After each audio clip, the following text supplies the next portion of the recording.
जय जय राम। सादा नमन परम प्यारे राम, परम पूज्य गुरुजन, परम दिव्य आत्माएं और आप सबके मंगलाशीष लिए परमेश्वर अकारण कृपा करके अपने श्री चरणों में लेकर आए हैं। उनका बारंबार धन्यवाद, अनंत बार धन्यवाद, अनंत बार धन्यवाद। गुरुजनों के अकारण कृपा से वे हमें इस समय मन के रूपांतरण में लेकर आते हैं। उनका बहुत बहुत धन्यवाद, अनंत बार धन्यवाद, अनंत बार।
श्री कथा प्रकाश जी,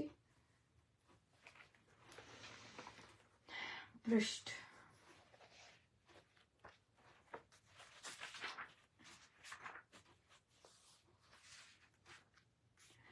476।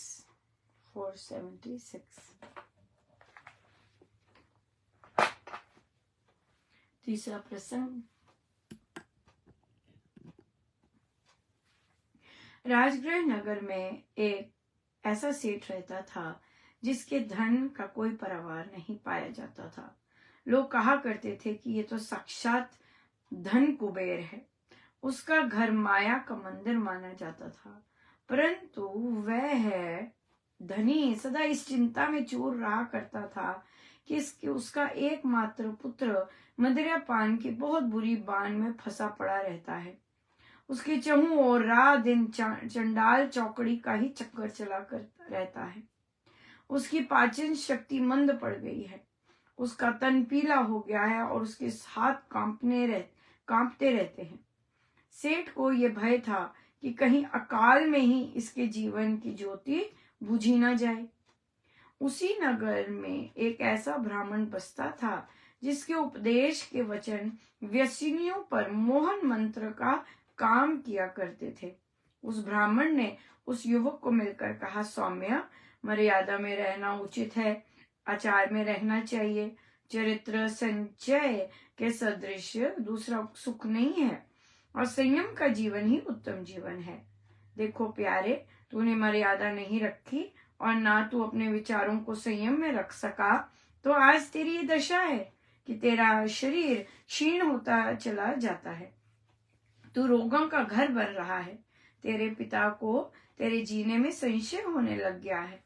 अब भी संभल जा, व्रत धारण कर, सुरापान करना त्याग दे, परमेश्वर तेरा कल्याण करे। उस ब्राह्मण के उपदेश से प्रभावित होकर उस युवक ने मदिरा पीना त्याग दिया। ब्राह्मण ने कुछ काल उसके पास रहकर उसको धर्मशास्त्रों के उच्चतम उपदेश सुनाकर उसको सच्चा चरित्रवान और चतुर बना दिया। उस पंडित के सत्संग से वह युवक सर्वथा सुधर गया। उसके रोग जाते रहे, उसकी काया कुंदन की भांति चमकने लगी और वह एक सुशील और सदाचारी पुरुष प्रसिद्ध हो गया। कालांतर में वह ब्राह्मण जब फिर उसको मिलने आया तो उसने देखा कि वही युवक एक दूसरे को, जो राजकुमार है, मदिरा पान के दोष बता रहा है और उसके सम्मुख सदाचार के लाभ वर्णन करके उसको एक उत्तम शैली से समझाने में तत्पर है। ब्राह्मण बड़ा प्रसन्न हुआ जब उसने यह जाना कि इसने तो युवकों में से मदिरा का बहिष्कार करा दिया है। बहुत ही सुंदर, बहुत ही कृपा, और लिटरली आज बिल्कुल बहुत कृपा। जो हम सीखते हैं वो बांटना बहुत आवश्यक है और हमसे महाराज यही यहाँ पर ऑनलाइन करवाते हैं कि जो सीखा है वो बांटिए और ढूंढिए। कोई ना कोई तो आकर्षित होगा, कोई ना कोई तो चाहेगा स्वामी जी महाराज की शिक्षाओं पर चलने का मन करेगा। किसी को कि जीवन सुधरे, सोच सुधरे, कर्म सुधरे, बिल्कुल कर्म सुधरे तो हम आगे बहुत सुंदर हमारा ये बीजारोपण बहुत ही सफल रहेगा जब और लोग जाना शुरू करेंगे और स्वामी जी महाराज की शिक्षाओं पर चलना आरंभ करेंगे। तो ये बहुत ही सुंदर आप give back to everything, to society, to सत्संगी, टू सत्संग, ये बहुत प्यारा है। सो करना चाहिए। एक साधिका जी ने किया है इसे। वे पहले जिस श्री राम शरणम में जाते थे तो वहां पर उन्होंने वो दिल्ली से संबंधित नहीं है, लेकिन फिर भी वे गए वहां पर और उन्होंने उनके पुराने कोई मित्र उनसे बातचीत की और वे तैयार हो गए वे तैयार हो गए स्वामी जी महाराज श्री की शिक्षाओं को अपने जीवन में उतारने के लिए। कितनी भारी भरकम कृपा है। इसी तरह से और साधकों को भी स्पेशली उपासक आंतरिक जीवन हम उसमें ही वो हमारा कोर्स वर्क कह लीजिए, वो हमारा गाइड कह लीजिए, वो हमारी स्टैंडर्ड कह लीजिए कि हम उसी को पकड़ के हम अध्ययन नहीं कर रहे, ये बहुत इम्पोर्टेंट है, हम अभ्यास करने जा रहे हैं। सो जो अभ्यास करने में है तो जरूर आए जरूर आए, बिल्कुल। सो बहुत बहुत भारी कृपा है और लगता है कि और बहुत बहुत ऐसे आएंगे और ये इस तरह का स्वामी जी महाराज की जो शिक्षाएं हैं, क्योंकि क्या है कि हमारे गुरुजन बहुत ही सत्य, निरपेक्षता और इन चीजों पे बहुत हाई वैल्यूज पे चले हैं। लेकिन जब साधक गुरुजनों का कार्य तो करते हैं लेकिन जो स्तर है वो बहुत नीचा कर देते हैं, तो वो बहुत आई गेस इतना वो सुंदर चीज नहीं है, क्योंकि हमारे गुरुजनों ने कभी वो चीज की नहीं है। सो तो हमें भी नहीं करनी। जैसे कि एक साधिका जी, वे अपने बुजुर्ग कह लीजिए, उनके ग्रैंड चिल्ड्रन भी हैं, वे जिस सत्संग में जाते तो वहां पर बहुत वर्षों से 30-40 वर्षों से सत्संग हो रहा है, और जो साधिका जी, जो बुजुर्ग साधिका जी कर रही हैं सत्संग, वे लाजपत नगर पूज्य श्री महाराज जी से दीक्षित है, उनके पति दूसरी जगह से दीक्षित है। तो वहां पर वे हर महीने में एक बार सत्संग होता है, और वो बॉक्सेस पैक करके लंच लेके आते हैं। तो इस बार वो साधिका जी की मम्मी है, वे गई वहां पर और उन्होंने कहा कि बहन जी, ये डब्बे तो स्वामी जी महाराज की साधना में नहीं है। वो बिल्कुल बिल्कुल ऐसी रह गई। तो कहते तुम मुझे आज बता रही हो कि भाई इतने वर्षों से आती हो, आज बता रही हो? तो उन्होंने कहा कि नहीं, मेरी बेटी करती है ये, तो उसने बताया, तो मुझे भी अभी पता चला, तो मैंने आपसे कहा। तो कहते कि ये तो स्वामी जी महाराज के नियम के अंतर्गत नहीं है। फिर वे चुप रही साधिका जी, और फिर बोली पर कोई आएगा ही नहीं, अगर मैं लंच नहीं रखूंगी तो कोई आएगा नहीं। तो उन साधिका जी का तो क्या हुआ, कोई आएगा नहीं तो कोई तो आएगा जिसे भक्ति चाहिए। और देखिए, वेल ऑफ लोग, वेरी वेल ऑफ लोग, उनके लिए लंच करना इज लाइक इट्स नॉट भक्ति, राइट। और उससे भी बड़ी बात, ये स्वामी जी महाराज की साधना नहीं है। ये स्वामी जी महाराज ऐसा ना करें। स्वामी जी महाराज तो बहुत ही उनके लिए तो राम नाम का गुणगान करना, प्रार्थना करनी ही सबसे बड़ा प्रसाद है। कोई कर सके तो पेट पूजा के प्रसाद की तो आवश्यकता ही नहीं। सो ऐसे कार्यों के लिए, अब जैसे उन साधिका जी को स्वामी जी ने प्रेरित किया ये बोलने के लिए, ऐसे ही बहुत सारे साधक हैं, उन्हें मुझसे पूछने की जरूरत नहीं है कि मैं बोलूं उन्हें कि नहीं, मैं कहूं उन्हें कि नहीं। आपको पता है क्या सही चीज है, आपने अपने गुरुदेव के, स्वामी सदगुरु महाराज का आशीर्वाद लेके चलना है। ये पूछने की जरूरत थोड़ी ना कि मैं उन्हें बोलूं कि नहीं बोलूं, नहीं, बिल्कुल नहीं। आपको अपने अंदर से प्रेरणा जो आपके महाराज दें वैसे करना है। अंदर से प्रेरणा आ रही है कि मैं ये करूं, हाँ।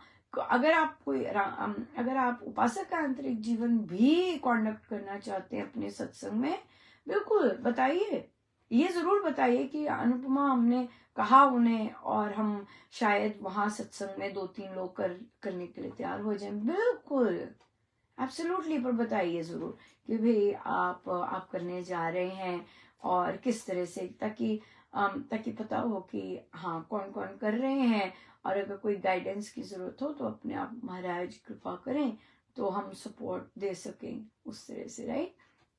बिल्कुल। सो निकली, और अब कहिए, अपने सत्संगों में जाइए, आपको कोई ना कोई जरूर देंगे स्वामी जी महाराज, जो कि उपासक आंतरिक जीवन में प्रैक्टिस करने के लिए तैयार होंगे, या।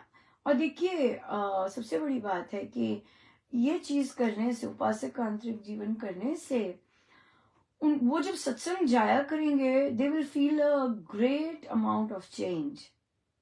उनको सत्संग की सुगंधी, उनको सत्संग में भाव, उनके सत्संग में लीनता बहुत डिफरेंस लगेगी, बहुत ज्यादा डिफरेंट लगेगा। सो इसलिए कहिएगा उन्हें और इन्वॉल्व कीजिएगा। जिन घरों में, जैसे अगर भाई करना चाहते हैं, भाभी करना चाहती हैं, घर से शुरू हुई है, पूछिए घर से, अगर वे करना चाहते हैं करवाइए।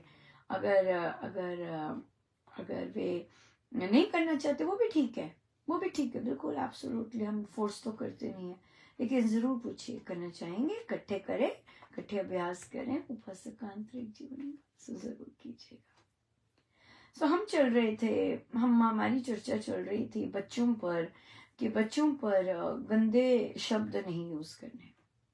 बच्चों के लिए गलत शब्द यूज नहीं करने, बच्चों के लिए सदा ही सकारात्मक शब्द यूज करने हैं। पहले हम वो देख सकेंगे, बच्चों को सकारात्मक सॉल्यूशंस दिखाने वो देख सकेंगे। बहुत सुंदर बात है।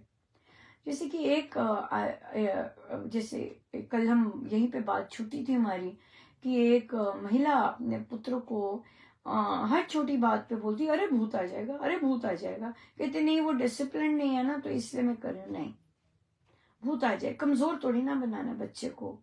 उसमें हम ही अक्सर फैमिलीज ही बच्चों में लो कॉन्फिडेंस का बीज डालते हैं।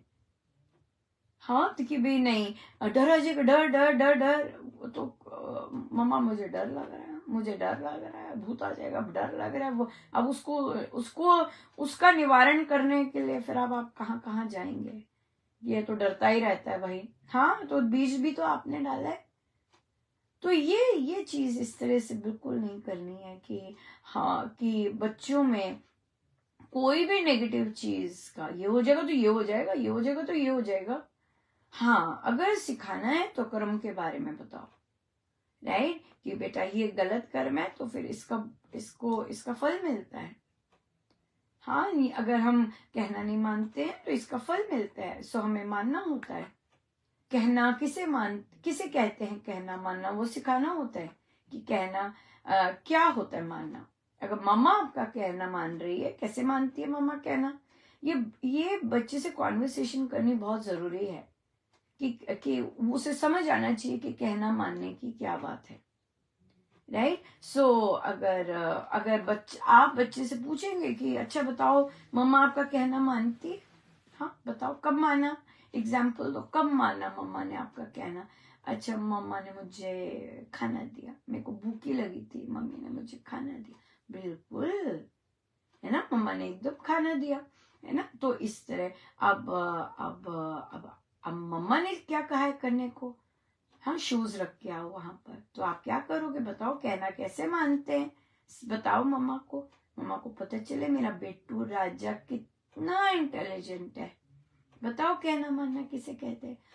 कहना मानना सिखाना है, ऑब्जर्व करे, राइट। क्या है, बच्चे एनवायरनमेंट से बहुत लेते हैं। जैसे फॉर एग्जाम्पल, मम्मी पापा आपस में कॉन्वर्सेशन कर रहे हैं, हाँ, और मम्मी ने पापा को कहा अच्छा प्लीज ये कर दीजिए, और पापा बैठे रहे और उन्होंने टीवी से हिले नहीं और रिमोट कंट्रोल वही करते रहे। फिर पापा ने कहा अच्छा पानी लाना जरा, तो मम्मी पानी ले आई, लेकिन मम्मी ने जो पापा को काम किया था वो पापा ने नहीं किया। तो बच्चे ने क्या सीखा कि मैं मम्मी से कहूंगा तो मम्मी मेरे लिए करेगी, पर जरूरी नहीं है कि मैं मम्मी का कहना मानूं। वो अपने एनवायरनमेंट से सीख रहा है। हाँ, वो अपने एनवायरनमेंट से सीख रहा है कि कहना कब नहीं किसके साथ कहना नहीं मान सकते। बच्चे बड़े स्मार्ट होते हैं, वो कई बार एक पेरेंट का तो कहना मानेंगे, दूसरे का नहीं मानेंगे।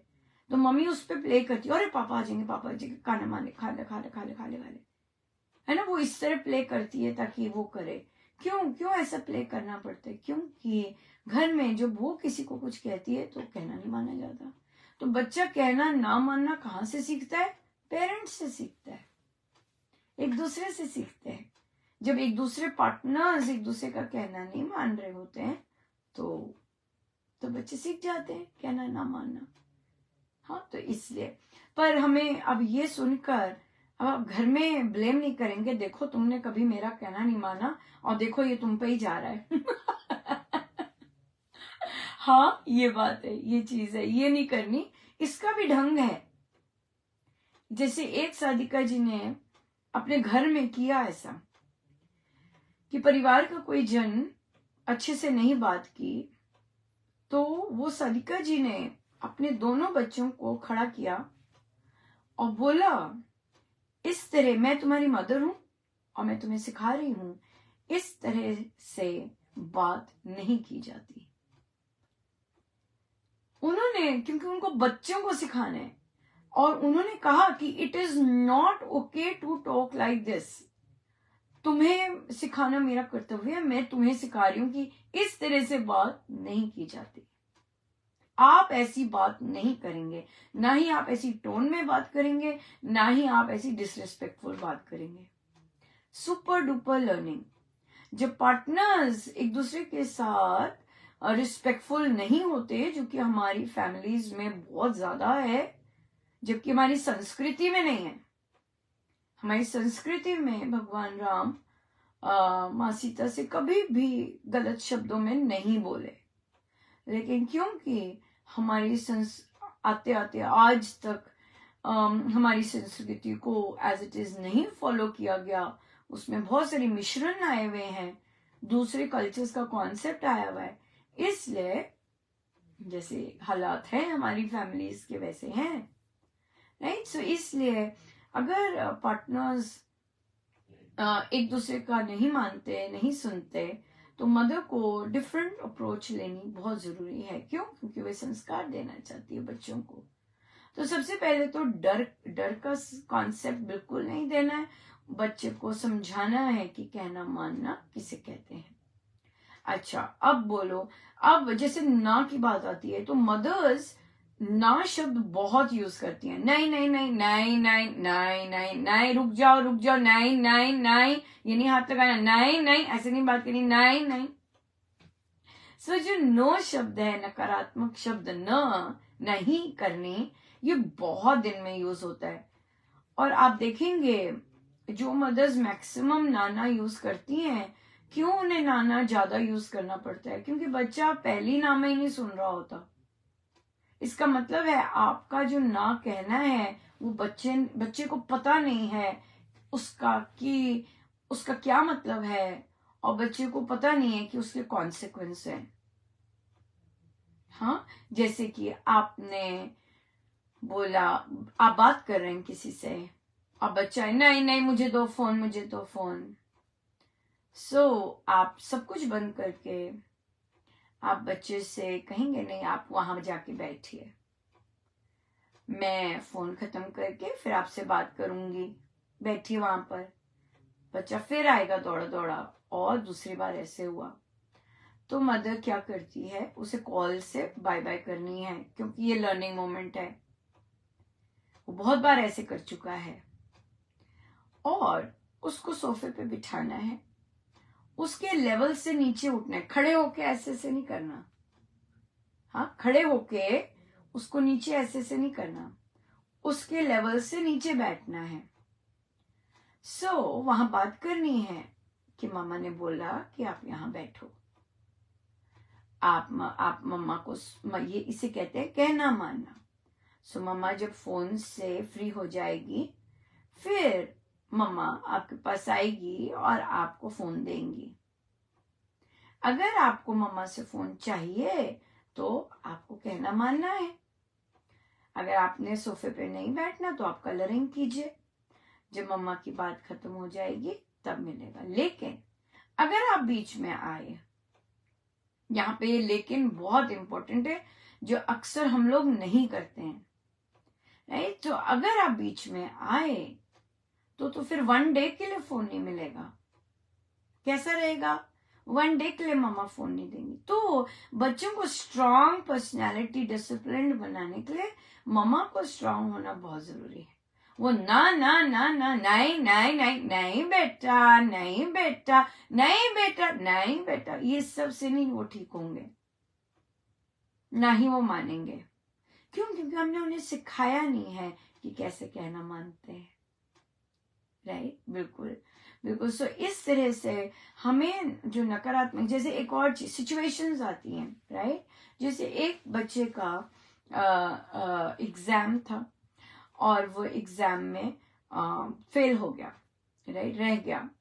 अब वो हायर क्लास में है, तो उसकी ऑप्शन ये है कि या तो वे रिपीट करें, राइट, और या फिर वो प्राइवेटली एग्जाम देके अपना साल बचा ले।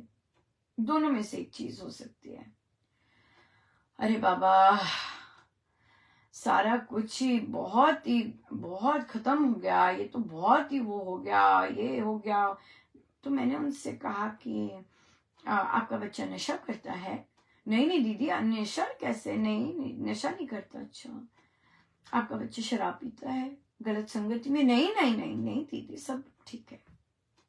मैंने कहा जब बच्चा सेफ है, जब बच्चा गलत संगति में नहीं पड़ा, ड्रग्स नहीं करता, हाँ, और इस तरह की संगति उसकी ठीक है, सब कुछ खत्म कैसे हो गया? हाँ, आपको पता है कि भाई सब कुछ खत्म होने का क्या मतलब है? सिंपल सा है, क्लैरिटी है। अगर आप केस करना चाहते हैं, केस कीजिए। नहीं नहीं नहीं, स्कूल में कैसे केस कर सकते हैं? कर सकते हैं, हाँ कर सकते हैं बिल्कुल, कि भाई हमें पास नहीं कर रहे हैं, हमारा बच्चा बहुत अच्छा है, ये हमारे डॉक्यूमेंट्स हैं, वगैरह वगैरह वगैरह। पर जब जब जब वो प्रिंसिपल कह रही है कि मैं उसे पास सर्टिफिकेट दे दूंगी, कहीं तो आपके पास ऑप्शन है, प्राइवेट कर ले, प्राइवेट कर ले। तो बच्चे को खत्म ही हो गया सबको, सब अब क्या हो गया, अब ये हो गया वो हो गया, ये सब करने की बजाय उसमें से सोल्यूशन ढूंढो भाई। अपने बच्चों का पता भी होता है, राइट? पता होता है कि नहीं होता? अपने बच्चों का पता होता है, तो जो सिचुएशन आई है सामने, रैदर देन कि सब खत्म हो गया जबकि बच्चा अच्छा भला है, तो आप सोल्यूशन क्यों नहीं ढूंढ सकते? गड़बड़ होगी, दूसरों ब्लेम शुरू हो जाएगा, ये सब बच्चे देख रहे होते हैं। तो अपने जीवन में कोई किसी भी असफलता के लिए वो दूसरों को दोषी ठहराना शुरू कर देंगे। उसने मेरा ऐसा कर दिया, वो उसने मेरा ऐसा कर दिया, उसने है ना। पति फिर क्या हो जाएगा, जब पति बनेगा तो बीवी पे, तेरे कारण मेरा ये हो गया, तेरे कारण मेरा ये हो गया, और बीवी तुम्हारे कारण ये हो गया, तुम्हारे कारण मेरे बच्चे, बस यही चलता रहेगा। फिर ऐसे थोड़ी ना करना है। बच्चों को अगर हम सकारात्मक रास्ते पर, प्रोग्रेसिव, सच्चे सुच्चे रास्ते पे चलाना चाहते हैं, तो स्वयं वैसा बनना है, घपलेबाजियां कम करनी है ना, तिगड़मबाजी, घपलेबाजी, ये सब कम करना है। खुद भी सत्य के रास्ते पे चलें, बच्चे भी देखें क्या मिला, क्या मिलता है अनुपमा सत्य के रास्ते पे? गुरुजन का साथ मिलता है जी, अपने गुरु का आशीर्वाद मिलता है और उनका साथ मिलता है। और देख लीजिए, जिसको अपने गुरु का साथ मिलता है, बल्ले बल्ले होती है वहां पे। तो गुरु का साथ लेने चलने कि हमें गुरु का साथ मिले, तब तो सत्य, निरपेक्षता, स्वीकारना, मेहनत करना, ये सब है जो उनकी शिक्षाएं हैं, वो करनी पड़ती हैं। तिकड़मबाजी मारोगे फिर वैसे सी जीवन रहेगा फिर, राइट? बिल्कुल। सो इसलिए बच्चों के आगे, बच्चों को ये निराशावादी सोच, निराशावादी डायलॉग, आगे हम बिल्कुल अनकंट्रोल्ड चल रहे होते हैं, एक दूसरे पे दोषारोपण, ठहराव नहीं होता, और फिर हम गड़बड़ करते हैं। सो बच्चों का फ्यूचर अच्छा करना है, अच्छे कर्मों के साथ चलें, वो उनमें शुभता जागे, तो फिर हमें वैसा करना पड़ेगा। आज हमारी जपयोग की बैठक थी, उसमें बच्चे थे और महाराज ने पकड़ा उन्हें कि सत्संग जाते हो कि नहीं? नहीं आंटी, सोया रहता हूँ। कहा आहो, मम्मी भी नहीं उठाती, मम्मी उठाती भी होगी, आप सोए रहते हो, और फिर शुभता तो जागी ही नहीं। अच्छी शुभता जगाने के लिए, शुभ कर्म हमारे जागे, उसके लिए तो नींद छोड़ के सत्संग जाना जरूरी है। फिर और एक और का पूछा, नहीं जी मैं भी नहीं जाती, बच्चा भी नहीं जाता। कमाल हो गई। छुट्टियां चले गई, और छुट्टियों में भी नहीं बच्चों को लेके गए। बच्चों को तो एक्साइटमेंट होनी चाहिए, अब हमारी छुट्टियां हैं, हम जाएंगे सत्संग सेवा करेंगे, फिर आके सो जाएंगे, फिर उठेंगे लंच टाइम। है ना? तो सत्संग के बाद सोना है, वहां सफाई करनी है, सेवा करनी है, ऐसे लगना चाहिए ओ छुट्टियां स्टार्ट हो गई, बच्चे आने शुरू हो गए, ऐसा होना चाहिए। फिर बच्चों को लेके जाओ, आस पड़ोस के बच्चों को भी लेके जाओ, हाँ ऐसी भी सेवा करो कि सत्संग जा रहे हैं, आस पड़ोस के बच्चे भी सारे मिलके जाएंगे, इकट्ठे सत्संग जाएंगे, सेवा करेंगे। और देखेंगे, आप देखेंगे कि साधक कितने खुश होते हैं कि बच्चे आए हैं। और अगर बच्चा आपका गा सकता है, वो तेरी, फिर तो क्या बात है। हाँ, पर मदर्स ही नहीं अपने बच्चों के शुभ कर्म जगाती तो क्या करें फिर, मदर्स ही जगाएंगी ना। हाँ, मदर्स को ही जगाना होते हैं, है कि नहीं। जिस तरह से भी मर्जी, पर भूमि जैसे भी बच्चों के संस्कार है हमें करने होते हैं। कई बच्चे छोटे हैं, वो मान सकते हैं कहना, बच्चे बड़े हो जाते हैं फिर तो मुश्किल होता है, नहीं कह सकते। लेकिन जब तक छोटे हैं तब तक तो जाना ही चाहिए, है कि नहीं। बिल्कुल। सो आज सब बच्चों की रेड लगी हुई थी। हाँ, सबकी रेड लगी हुई थी कि सत्संग नहीं जाते। हाँ, नहीं, सत्संग तो जाना है। स्वामी जी ने, हमारे गुरुजनों ने बड़ी मेहनत की है वो सब खोलने के लिए, वो हमारे लिए उन्होंने रखा है, आपको सौंप दिया। सो इसलिए सत्संग तो जाना ही जाना है। वो तो हमेशा, वो तो ऐसे लगता है जैसे नानी हाउस है या मम्मी हाउस है। वो मम्मी हाउस है। हाँ, वो हमेशा माइका है, सत्संग जाना इज माइका। हाँ, बच्चे बाहर जाएंगे, कभी नहीं मिस करना। बच्चे बाहर जाते हैं, फिर छुट्टियों में आते हैं, क्यों नहीं आ रहे आजकल सत्संग, वो बच्चे आए हुए हैं ना। नो, वापस घर आते हैं तो सत्संग जाना है, ऐसे बनाना है कि सत्संग जाना है, कि घर आए हैं तो सत्संग जाएंगे, ऐसे होना चाहिए। छुट्टियां आई हैं तो सत्संग जाएंगे। हाँ, संडे के संडे जाते, अब रोज जाएंगे, ये शुभता जागनी। सो मदर्स को जगानी चाहिए ऐसी शुभता। हाँ, कितने खुश होंगे हमारे गुरुजन, बड़े खुश होंगे, बहुत ज्यादा। हाँ, बहुत ज्यादा। सो हमारा तो लक्ष्य एक ही होना चाहिए, हमारे गुरुजन प्रसन्न हो, राइट। गुरुजन प्रसन्न हो, उनकी शिक्षाओं का पालन कर रहे हैं, उन पर अभ्यास कर रहे हैं, वो प्रसन्न। सो बहुत बहुत धन्यवाद गुरुजी, अनंत धन्यवाद। आइए हम सीधे होकर बैठे।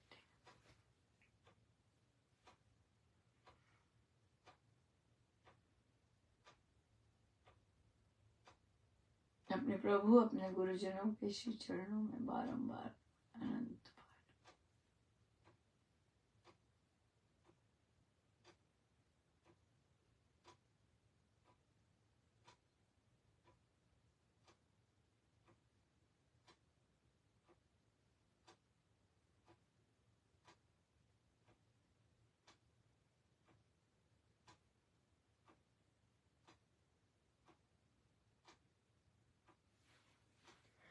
सब गुरुजनों का उनके श्री चरणों में बारंबार अनंत बार।